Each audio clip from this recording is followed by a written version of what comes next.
अस्सलाम वालेकुम स्टूडेंट्स। आज का जो हमारा टॉपिक है बिजनेस स्टडीज़ से क्लास 12th के लिए, दैट इज़ फॉर्मल कम्युनिकेशन। तो ये जो फॉर्मल कम्युनिकेशन होती है, आपको मालूम है कि जो कम्युनिकेशन है उसकी बहुत बड़ी इम्पोर्टेंस है एक ऑर्गेनाइजेशन के लिए। तो इस कम्युनिकेशन को की दो टाइप्स हैं, एक हो गई फॉर्मल कम्युनिकेशन, दूसरी हो गई इनफॉर्मल कम्युनिकेशन। जो फॉर्मल कम्युनिकेशन होती है उसके लिए रूल्स एंड रेगुलेशंस होती है, उसके लिए एक प्रोसीजर होता है। लेकिन जो इनफॉर्मल होती है उसके लिए कोई रूल्स नहीं होते हैं, कोई प्रोसीजर नहीं होता है। उसके लिए कोई ओब्लिगेशंस आप पे नहीं होती हैं। तो यानी कि एक डेफिनेट चैनल वहाँ पे कोई नहीं होती है। यहाँ फॉर्मल में इसका एक सिस्टमेटिक है, इसके लिए रूल्स होते हैं, इसके लिए रेगुलेशंस होती हैं। Formal communication refers to the communication taking place through official channels in an organization. Such type of communication takes place between managers or employees of same cadre or between superior and subordinate and vice versa. It may be oral or written, but complete record of such communication is maintained in an organization. It is further classified as vertical and horizontal communication. Vertical communication किसको कहते हैं और horizontal communication किसको कहते हैं? Vertical communication involves the flow of information and ideas between the persons of same and or different departments holding different positions, यानी कि उनकी जो positions होती हैं वो different होती हैं. For example, worker of one department may communicate with a manager of same and of another department. It prevents delay in work. Under this, the flow of information is either upwards or downwards through formal channels. Upward communication क्या होती है?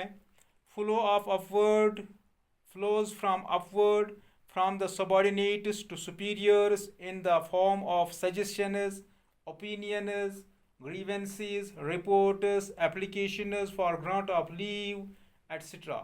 This form of communication is gaining importance as the subordinates prefer to involve themselves in the decision making process. Downward communication क्या होती है? Downward communication flows downward from superior to the subordinates in the form of orders, instructions, directions, circulars, etc. As superior or the senders in this channel. The success of such communication depends primarily upon how skillful they are in this art. तो ये हो गया vertical communication. अब हम जाएंगे horizontal communication की तरफ. Horizontal communication, इसको हॉरिजॉन्टल कहते हैं या इसको कहते हैं lateral communication. refers to the flow of communication between two divisions, between employees of the same rank or at the same level in an organization.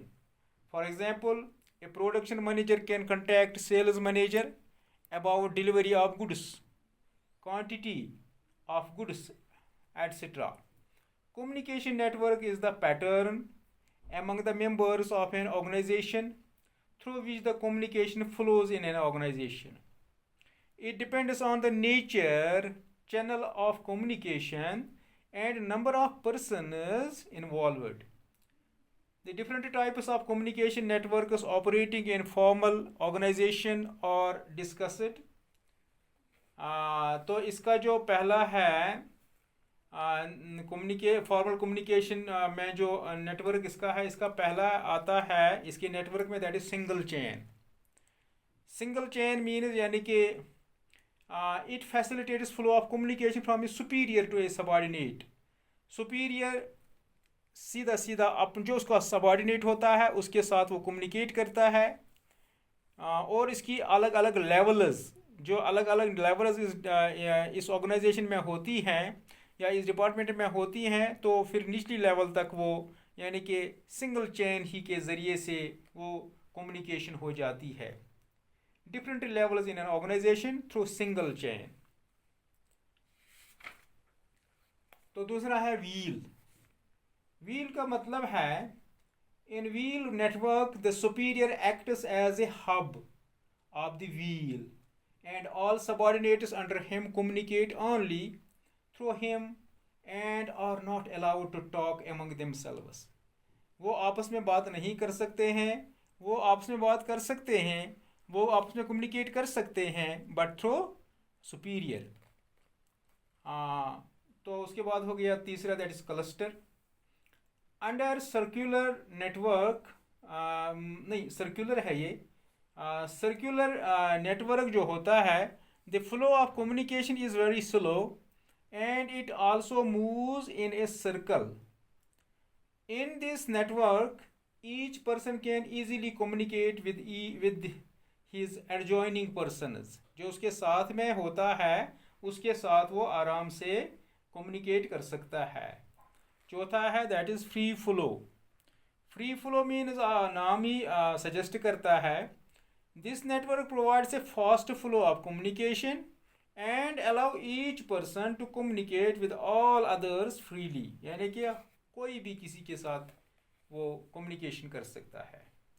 तो fifth, that is the last one, that is inverted V. उल्टा V है ये. Under this network, a subordinate can communicate on not only with his superior but also superiors. Superior से ही नहीं बल्कि उससे भी, जो सुपीरियर होगा, सुपीरियर का सुपीरियर, उससे भी वो कम्युनिकेट कर सकता है. However very limited communication takes place in this case. लेकिन कम्युनिकेशन यहाँ पे बहुत लिमिटेड होती है. तो आगे हम चलेंगे, दैट इज़ एडवांटेजेस. एडवांटेजेस पे थोड़ा हम इनको डिस्कस करेंगे. मेंटेनेंस ऑफ अथॉरिटी, यानी कि अथॉरिटी को मेंटेन रखा जाता है, किया जाता है. यानी कि सुपीरियर अपने सबॉर्डिनेट्स को यानी कि अथॉरिटी को मेंटेन अच्छे से करता है. ऑर्डरली फ्लो ऑफ इंफॉर्मेशन, यानी कि जो इंफॉर्मेशन है वो पास होती है, उसके लिए एक डेफिनेट रूट होता है. इसलिए ये जो फ्लो है इंफॉर्मेशन का इज़ वेरी सिस्टमैटिक. इसके लिए एक सिस्टम बना हुआ है. सिक्रेसी, यहाँ पे सिक्रेसी को मेंटेन किया जाता है. Easy knowledge of source of information, यानी कि यहाँ पे हमें मालूम पड़ जाता है कि इंफॉर्मेशन कहाँ से आ गई, इसका ज़रिया क्या था, कहाँ से निकली, तो हमें सिंपली मालूम हो जाता है. इसके साथ साथ इसकी कुछ डिसएडवांटेजेस भी हैं. ओवरलोड ऑफ वर्क, पहली डिसएडवांटेज यही है. It increases the workload of various managers as all communications are to be transmitted through a definite channel. दूसरी इसकी डिसएडवांटेज दैट है distortion of information. Sometimes the distance between the sender and the receiver is so big that the information passes through many hands and by the time it reaches the receiver it is distorted. No personal touch. Formal communication is mostly conveyed in an impersonal manner.